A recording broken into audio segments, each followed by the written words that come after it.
Bom, boa tarde, meus nobres investidores, meus caros. Vamos dar início a mais um calendário econômico semanal, ver o que está acontecendo, o que essa semana promete e já demos uma olhada. As coisas estão um tanto quanto preocupantes, mas o mercado financeiro é assim, a gente consegue contornar essas situações e ainda sair com excelentes resultados. Então, muito bom dia ou boa tarde, aí no Brasil agora é meio-dia, né? A gente está dando início a mais um calendário econômico semanal. Quero agradecer a todos vocês que estão presentes neste momento com a gente. Uma boa tarde para vocês e uma ótima semana de resultados. Vamos lá. Então, primeiramente, o que a gente tem de webinários para essa semana? Amanhã, a gente tem o depoimento do presidente do Federal Bank dos Estados Unidos, o Jerome Powell. Então, ele tem esse depoimento para fazer, que é perante o Comitê Econômico Conjunto em Washington. E esse depoimento, ele é dividido em duas partes. Então, a primeira parte, ela é composta por uma declaração preparada, lógico, pelo próprio Powell.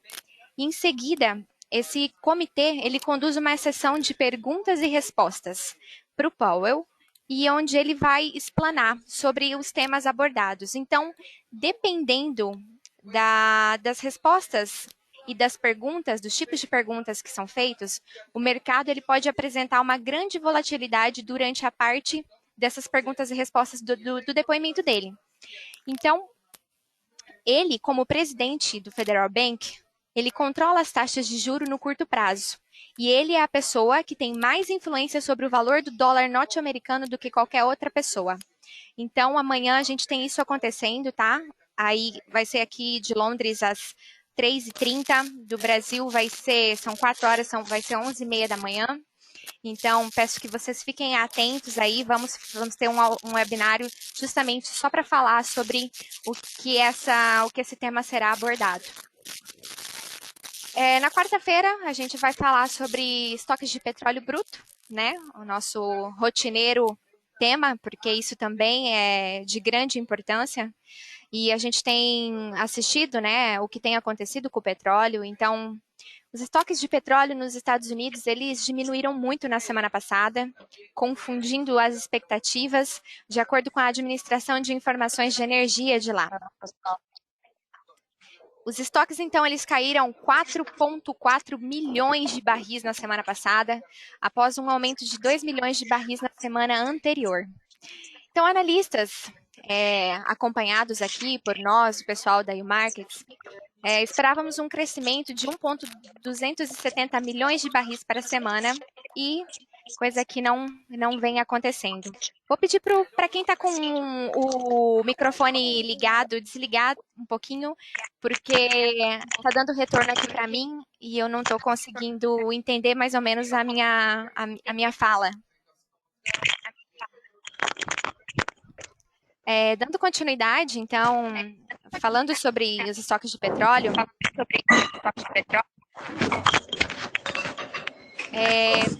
Noeci Vasconcelos, por favor, você pode desligar seu microfone?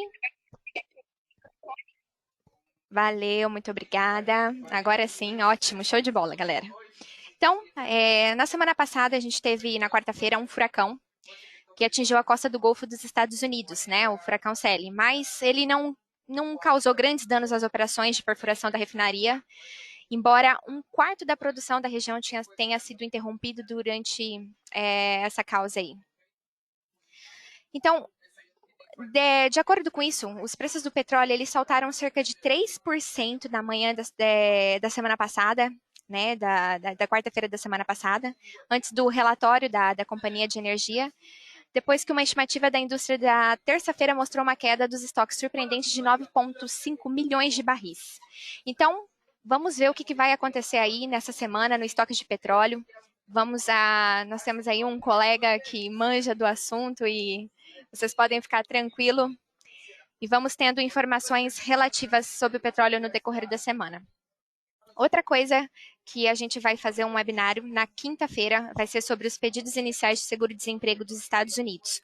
Outro grande tema que influencia muito, muito mesmo o nosso mercado financeiro. E na semana passada, os Estados Unidos eles tiveram 884 mil novos pedidos por seguro-desemprego, divulgou o Departamento de Trabalho do país. Então, esse número ele foi um pouco maior do que as expectativas dos economistas, que apontavam para mais ou menos 850 mil requisições de benefício no período. 850 mil, e o que acabou acontecendo foi 884 mil novos pedidos de desemprego. Na semana anterior, na semana anterior a semana passada, foram registrados 881 mil novos pedidos. Então, a gente, com todas essas indicações do mercado, vale destacar que foi alterado o método de cálculo dos ajustes sazonais, que são normalmente projetados para suavizar essas oscilações regulares nos dados, mas que acabaram distorcendo os números por causa da pandemia do coronavírus. Então, o que eu posso falar para vocês, dando continuidade, que, os pedidos eles foram somados a 884 mil na última semana, e isso foi uma grande, devido ao início dessa pandemia, foi responsável por uma disparada nas requisições de auxílio-desemprego lá. Outras coisas que vai ser muito interessante, que é bom a gente ressaltar essa semana para vocês, não sei se vocês já devem ter visto, com certeza, que as bolsas mundiais estão em queda. Então, todas elas operaram em queda nessa manhã, em meio a algumas acusações contra grandes bancos e número crescente de casos de coronavírus. Então, hoje de manhã vocês já devem ter visto, acompanhado nas notícias do mercado financeiro, que as bolsas todas estão em território negativo. E isso deve acontecer, pessoal, pelas próximas 2 semanas, em meio às grandes acusações que ocorreu nesse final de semana, grandes bancos e o número crescente de casos de coronavírus. As bolsas europeias e asiáticas estão em baixa, assim como também os índices futuros de Nova York. Na Europa, os índices das bolsas caem, pressionados por ações dos setores de bancos e de turismos. Então, nos Estados Unidos, os futuros da Wall Street também registraram uma queda expressiva. Dow Jones recuou 0,68%, os futuros da Nasdaq também perderam 1,81%. Então, além de acompanhar os novos casos de coronavírus, nós, como investidores, vocês precisam ficar atentos a ações desses bancos, depois as grandes instituições financeiras foram acusadas de lidar com recursos ilícitos. Então, aqui mesmo em Londres, o presidente da Câmara Municipal aqui de Londres, Sadiq Khan, é o nome dele, advertiu para o pessoal daqui que a capital ela poderá ter de implementar em breve medidas adicionais para atrasar a propagação do vírus. Então, tem muita, muita coisa rolando na Europa sobre essa questão do coronavírus, de atrasar a propagação, porque um número vem novamente crescendo, de contagiados, e isso é um tanto quanto preocupante. Então, por isso que isso foi uma das grandes causas. E outra coisa que também eu quero salientar foi o que aconteceu com a questão desses bancos, que após uma reportagem no fim de semana, alegando uma cumplicidade maciça no processamento de fundos ilícitos. Então, foi vazado alguns arquivos da rede de execução de crimes financeiros do Tesouro dos Estados Unidos. Eles mostraram que dezenas de bancos globais falharam em monitorar e evitar trilhões de dólares de pagamento suspeito que passavam por esses sistemas ao longo de vários anos.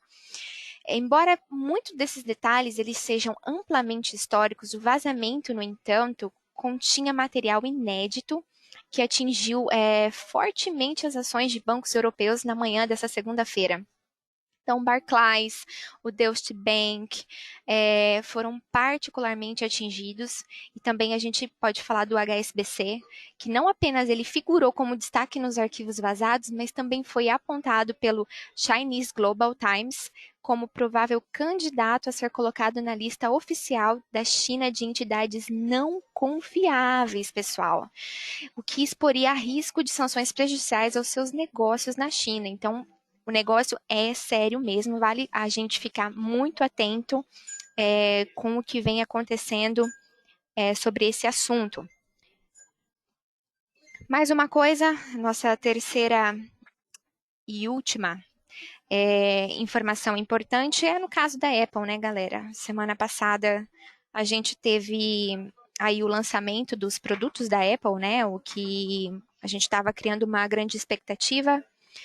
E a Apple, ela abriu hoje, como vocês podem verem aqui no gráfico, isso daí já era a previsão do site da Investing, né, para a abertura, que ela ia cair 3 pontos, e na verdade agora até eu não tô com o meu MetaTrader aberto aqui para ver como é que está a situação no momento da Apple, mas ela era para abrir com menos 3,5 pontos abaixo da previsão, né, devido a esse grande fechamento, né, que está acontecendo e que vai causar atrasos na produção dos iPhones. Então, a primeira coisa que, quando a gente vem se falar da Apple, a gente surge um pouco na nossa cabeça e o pessoal falava, quando viu as ilustrações do novo aparelho, que seria a falta de inovação da Apple, né? Mas, entretanto, o lançamento do iPhone, do iPad, as ações elas caíram, a produção ela foi restrita, a demanda reduzida, então isso daí é um pouquinho que vem acontecendo das ações da Apple tá um pouquinho descrescente. Então, dentro das análises das ações da Apple, que a gente pode observar e analisar hoje, que nós chegamos num consenso aqui que quando os movimentos da Apple eles são previsíveis, o preço dos papéis sobem, né? Os preços das ações sobem, porque a gente consegue prever o movimento que a Apple vai fazer. Agora, quando não há essa previsão, que a gente não sabe como vai acontecer, essas ações, elas caem. Então, vamos ficar aí acompanhando o que vai acontecer com as ações da Apple nessa semana no desenrolar da história.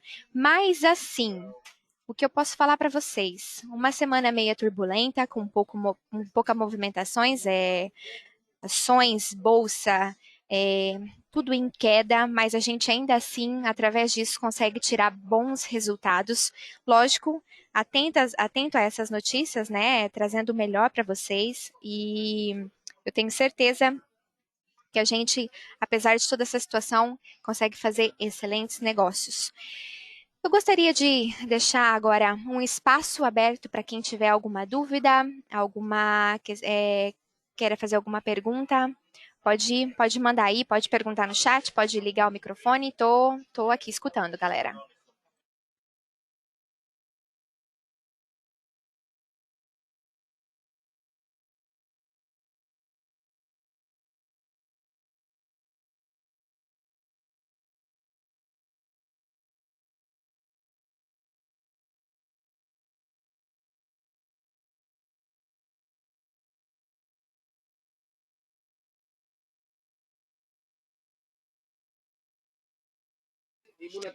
Ninguém tem dúvida? Ninguém quer perguntar nada?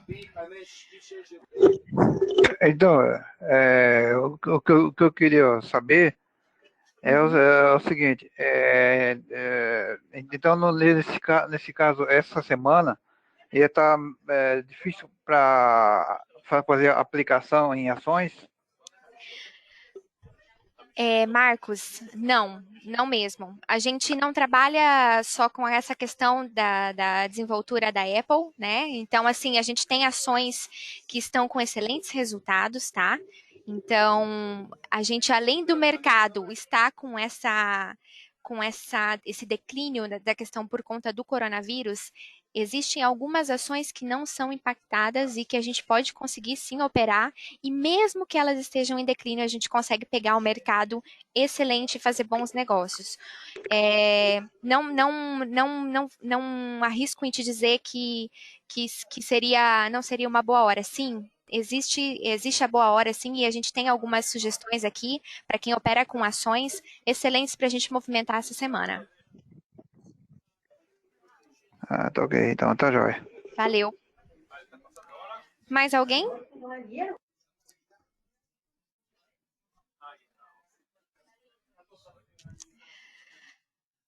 Bom, galera, se ninguém tem pergunta, eu vou encerrar o nosso webinário de hoje sobre o nosso calendário. Sugiro que vocês entrem em contato aí com os gerentes de conta de vocês, que a gente tem grandes ideias para essa semana, para poder movimentar.